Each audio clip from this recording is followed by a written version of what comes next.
थोड़ा आगे चलना पड़ेगा। विनीत जी, सहमत आहात का? तुमचं काय सजेशन असेल?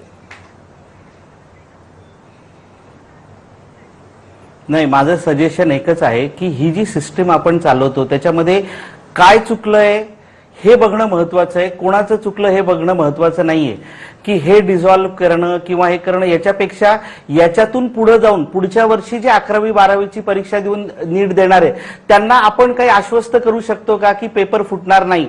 मग त्याच्यासाठी हे झारीतले शुक्राचार्य कोण आहेत, ते कसे ऑपरेट करतात ते शोधून त्यांना आपण कधीपर्यंत ब्लॉक करू शकतो हे सगळं शासनाकडून अपेक्षित आहे की गो इनटू द रूट्स आणि चेकआउट कुठं ते सगळं गडबड होतीये आणि त्या दृष्टीने आता तपास सुरू झालाय, तो असा सुरू राहील अशी आपण एरर प्रूफ होईल। नक्की नक्की आपण आशा करूया की तशा पद्धतीने तो सुरू राहील जो प्रयत्न आहे तो। एक शेवटचा प्रश्न पुन्हा एकदा ठीक आहे, धन्यवाद। तुम्ही तिघही आज इथे आलात आणि एक खरं तर खूप गहन विषय हा आणि आज एक अवघड सुद्धा विषय तुमच्या तिघांसाठी डिस्कस करण्याच्या दृष्टीने, पण तुम्ही आम्हाला उत्तर दिलीत त्याबद्दल खूप खूप धन्यवाद।